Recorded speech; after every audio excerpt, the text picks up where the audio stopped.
Assalamualaikum warahmatullahi wabarakatuh. Alhamdulillahi rabbil alamin. Assalatu wassalamu ala asrafil anbiya'i wal mursalin sayyidina wa maulana Muhammadin wa ala alihi wa sahbihi ajma'in.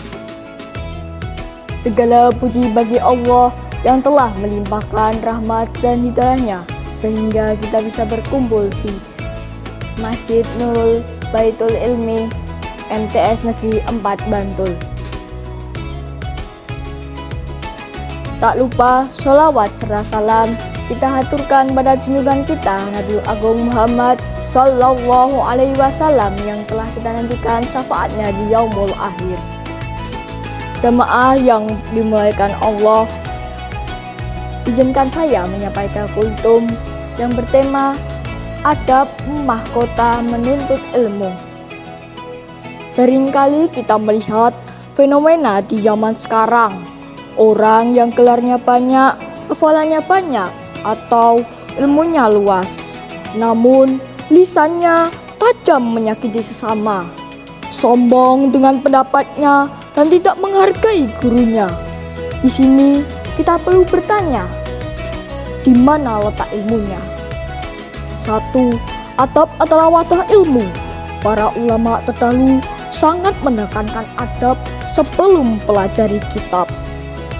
Imam Malik radhiyallahu pernah berpesan kepada seseorang pemuda Quraisy, pelajarilah adab sebelum engkau mempelajari suatu ilmu. Mengapa demikian? Karena ilmu itu ibarat air dan adab ibarat wadah. Jika wadahnya kotor atau pecah, maka air yang jernih sekalipun akan terbuang sia-sia atau ikut tercemar. Ilmu tanpa adab akan melahirkan kesombongan, sedangkan ilmu dengan adab akan melahirkan rendah hati. Yang kedua, iblis punya ilmu, tapi tak punya adab. Jika tolak ukur kemuliaan hanya kecerdasan dan banyak informasi, maka iblis adalah makhluk yang sangat berilmu. Iblis tahu siapa Allah. Iblis melihat surga dan neraka. Bahkan iblis adalah ahli ibadah pada mulanya. Namun apa yang membuat iblis terlaknat? Bukan karena dia bodoh, tapi karena dia tidak memiliki adab. Ia sombong dan merasa lebih baik dari Nabi Adam. Ini adalah peringatan bagi kita bahwa ilmu yang tidak dibarengi adab hanya akan menjerumuskan kita pada sifat setan. 3. Buah ilmu adalah akhlak. Rasulullah Shallallahu Alaihi Wasallam diutus bukan sekedar untuk mencerdaskan otak manusia, melainkan menyempurnakan akhlak. Beliau pernah bersabda, Innama bu'istu li'utamima makarimal akhlak. Sesungguhnya aku diutus hanya untuk menyempurnakan akhlak. Ilmu seseorang baru dianggap bermanfaat, perannya menjadi lebih lembut, lebih jujur, dan takut kepada Allah.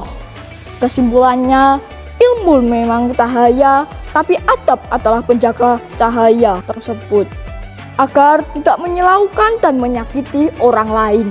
Mari kita evaluasi diri, apakah semakin tinggi pendidikan kita, semakin hormat kepada orang tua dan guru. Apakah semakin banyak hafalan kita semakin menghargai perbedaan pendapat. Semoga Allah menghiasi sanubari kita dengan adab yang mulia sebelum dia menitipkan ilmu-ilmunya yang luas kepada kita. Ilmu membuat kamu pandai, adab membuatmu berharga. Mengapa adab itu penting? Ilmu itu membawa kesombongan, adab mengajarkan kerendahan hati. Ilmu bisa dipelajari dari buku, sedangkan adab dibentuk perilaku dan keteladanan. Ingatlah teman-teman, orang berilmu tanpa adab akan merusak. Orang beradab meskipun sedikit ilmu akan membawa manfaat. Sebelum saya tutup, saya ada pantun. Bolehlah saya datang ke kotamu, untuk membeli suatu kebabnya. Marilah menuntut ilmu, jangan lupa dengan adabnya. Bila ada salah, mohon maaf. Wa taufik wal hidayah. Wassalamualaikum warahmatullahi wabarakatuh.